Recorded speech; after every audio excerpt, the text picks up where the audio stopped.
Welcome to the Pixelberry Choices podcast. Today we're going to be talking about Chapter 3 of Queenb Book 2. And what happened at the end of the chapter was so interesting. Let's get started with the review.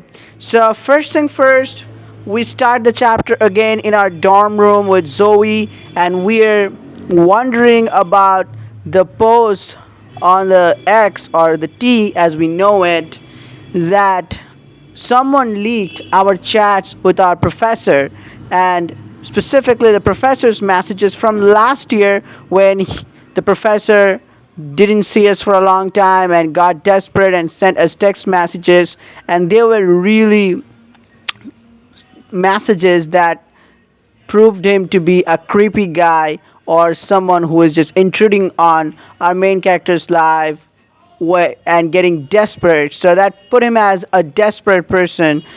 So that was a manipulation, text out of context.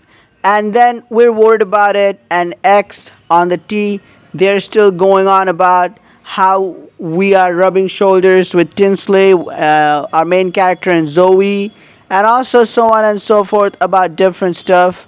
So we sort of ignore the T, the X, and when we keep ignoring them for a long time, they even ask us for our attention.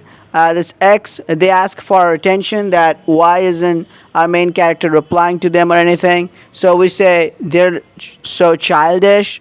But also, we talk with Zoe and sort of what happened in the last chapter. Felicity, Zoe's mom, and Zoe, they were having a conversation, rather an argument about Zoe's career. Zoe's mom thinks she knows what's best, and Zoe even turned down one invitation in Apoidia. So Zoe wants to build her own music career. And here's a diamond saying Zoe has an amazing idea. X is really craving for our main character to fight back and to reply to X like a child. So Zoe suggests that we get a diss track out because Zoe is working on some track, and we can put it out on internet, on Twitter, and it would be like super popular to everyone, and Zoe's music career will go up, and also our reputation will get massive amount of votes. So we do that, and this was a diamond scene. Zoe takes us to her room, and inside her closet which is soundproof and like a recording studio.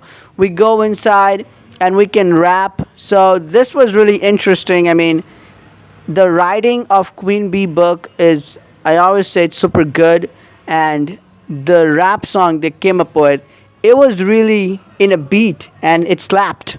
So we literally first humiliate the X and then insult the X and give the X a warning, and we record it and we put it out, and we see within instant it's like getting so popular. People are replying to it that it is so well, and X doesn't stand a chance in front of us. Team Emma and Zoe and other stuff like that. And then we get an intimate moment with Zoe also on the aftermath of this big win. But there are still supporters of X, so we need to take them down. So Zoe shows us the hit list she's preparing, and Michael is there, but there are 7 more anonymous users from that group chat that we learned about in the last moment of last chapter, chapter 2.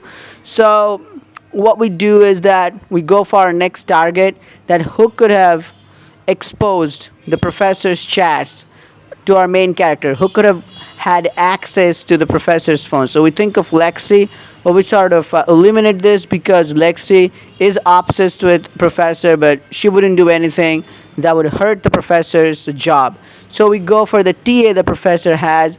So we sort of go, we see a little nerd meeting as it was described, and then we expose this guy whose name is Pete Scotch, I guess, and he even doesn't hold anything back. So he tells what happens, and that was described as villain speech. So the day we took over as Ina's TA, he was going to for like an interview as the TA of Professor Ian or Ina, but he just saw that our main character was chosen as a TA, and on top of that, our main character only cared about flirting with the professor and just being around the professor but not actually grading the papers. So we gave a B plus to this guy instead of an A. And then also on various occasions when this guy was cleaning the campus, I mean, we maybe didn't see and we just threw a coffee, remaining of the coffee cup in a way that it got splattered on his face. So that's how he thinks he like all things combined, that's how he had a vendetta against our main character. He thought like our main character hates him or our main character is doing intentionally all these things to him.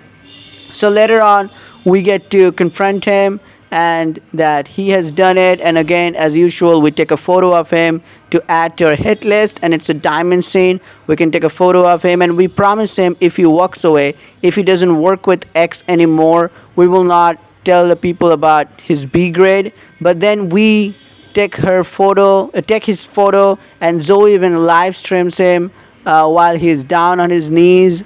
And basically, we even tell people about his B grade, though we promised we wouldn't tell him. So basically, we get to take him down, tear him apart in a way.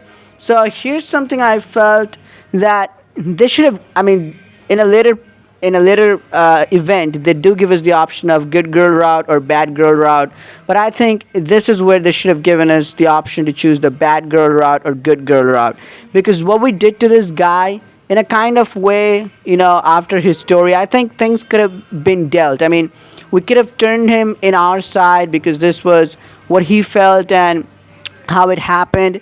We could have come to an amicable solution, I think. So they should have given us a bad girl option or good girl option, and you can choose whatever you want. Because personally, I think how our main character acted toward this guy, and all things considered, it was nothing better than Poppy. I mean, this is how Poppy acted. So, I mean, yeah, there were reasons, but I think it could have been dealt in a better way. But, well, is our main character becoming a new Poppy? We'll see about that. Then he go out in the campus, the top 15 chasing us, and again, so our main character starts to get a feel like how Poppy used to feel around them, like the Rald treatment. We'll go to some place for lunch and stuff. But then we see our professor and the rumors are out there, and we can put the rumors to rest, and we can bury them, and we have the influence over them that those texts were out of context. And again, you get to choose the bad girl route or good girl route. I chose the good girl route, and I think our main character does some white lying, but people believe us, our reputation goes up, and we level up against X. And finally, we and Zoe go to our private place instead of going to lunch with them. And then Zoe suggests us to check on the professor, because our professor and our main character meet each other, sort of accidental meeting in the quad, but we don't actually, talk with each other that way, because this is a forbidden romance, and we can't be, specifically after the warning from Dean, we can't be fraternizing with the professor or seeing around the professor, because that could really land both of us in trouble. So we get to meet with the professor in private, and we get a crazy hookup scene. It's a diamond scene. I personally didn't take it, so you can take that. And then you go to this football match, the homecoming match the next day, and there was your top 15 crew versus the Celine's crew, the New Girls crew. You get to sit with either of them, so you get a choice. So I chose to sit with Celine because I thought it would be like our crew. We have known them for so long, for a whole school year, and they're also popular, but we already know them. So sitting with Celine would be something really important. But the way they sort of projected it, that sitting with Celine was our move to get popular, so it actually gets us more vote. But though it actually gets us more votes, I think it should have been as like just a bonding moment with Celine and not just. But anyway, we get past that. We just hang out with the nerd group as they mention it. So, and I think it still was showing more like Poppy-like behavior, but things change quickly after this. I mean, not like Poppy-like behavior, but like the treatment we're getting around, it's like how Poppy got. and we're sort of in that position now. But yeah, we're treating people like Celine and others way better than Poppy did. But how Poppy used to feel like the royalty treatment, we're kind of feeling that now. But then again, also the way we took down that nerd Pete Scotch, we kind of, didn't care about bad girl route or good girl route. We just went on and sort of we promised him something and didn't fulfill it. And the way we took him down, particularly, it felt something Poppy would do. Like totally, even Zoe puts it at that was really devastating and brutal. So we can like we got actually brutal the way it took that excess minion down, and that was kind of how I would put it, a Poppy way. Anyway, later on we see the Zeta girls perform in the halftime, and Chloe, for the first time in her life, wrote something and came out with a composition, and they were playing it, and suddenly a record starts playing. And where the Zeta girls and all the Zeta people are literally talking trash, like literally they're trash talking about people who are at the bottom of the ranking. So the Zeta girls receive a booing from these girls who are at the bottom. So this was like that scene from Mean Girls where the diary was exposed, where everybody wrote something mean about the other person. So it was like all the Zeta girls at some point they were loose and they talked trash about others, like back talking, talking bad about someone on their back. So that was the case, and someone recorded and exposed that, and then a clip started playing where all the Zeta girls, Veronica, Zoe, and some others, Trixie, I think, they share really embarrassing stories about themselves, but there was a scene cut out. So the Poppy's part or confession that was cut out, and the next part was Chloe's part, and whatever Chloe said, it wasn't even true. So it seemed like it was edited. So people believe that it was Poppy who did all of those things, and they ran after her. And even someone said the first one to go to Poppy and get Poppy gets to splash an egg on Poppy's face.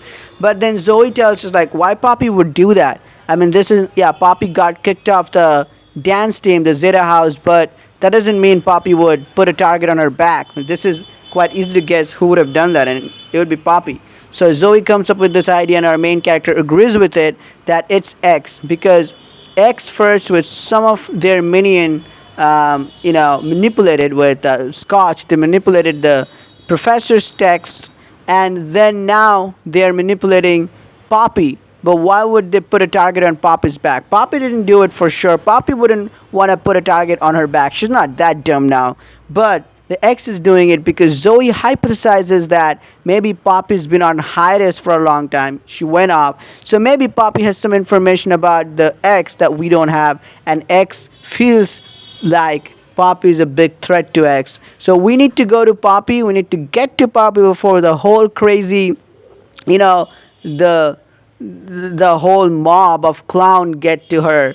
This before the mob of clown gets to her, we really need to get to Poppy and warn her about it and save her, from this mess of a situation. And then we need to get the truth out of her too if she knows anything about the X. And maybe we will get to work with Poppy because the next chapter description says so like how is it going to work out when we're going to team up with Poppy? We're going to work with Poppy, and how will it turn out? What will happen? So is it the turning point where we get to be finally with Poppy and slowly we become frenemy, and from there we become lovers, like a love interest? We will see that transition is maybe awaiting starting from next chapter, chapter 4. Fingers crossed. The pace is super well. A lot of things happen. Penny for our thoughts. We need to actually think about the story. We get to think about the storyline and plot and incidents that are happening. We get to talk about it, and a lot of things are happening, and it's a good story so far. And the way I said, Queenb writers just know how to write like a trash talking so much, and just like like a Mean Girl style and trash talking writing, like everybody is trash talking about others and just impressions, and it's like what goes inside one's mind, who is like thinking in a really comedic way about others. So that way this book is written. So 100 points to the writers, the way they came out about the choice of words, phrases, and how to go about in terms of writing the story. So that was super awesome, and it's looking looking super fun so far.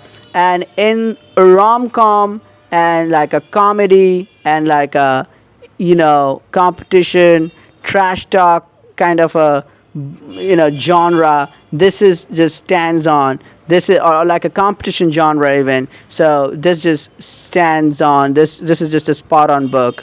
So this is definitely one of the best book in that department. We'll see how it progresses as future chapters release, but this will get interesting from here. We have so far two two of X's minions down, but we have to add six more on our hit list. But we will also get to sway one of them to our side. Who is that gonna be? We'll find that out as it progresses. But that's about it. Oh, there you go. It's already been 15 minutes, so it is long. But there you go. The chapter was big, so I got to put everything in context.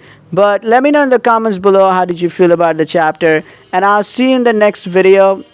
Until then, enjoy the time and stay safe. Okay, peace out.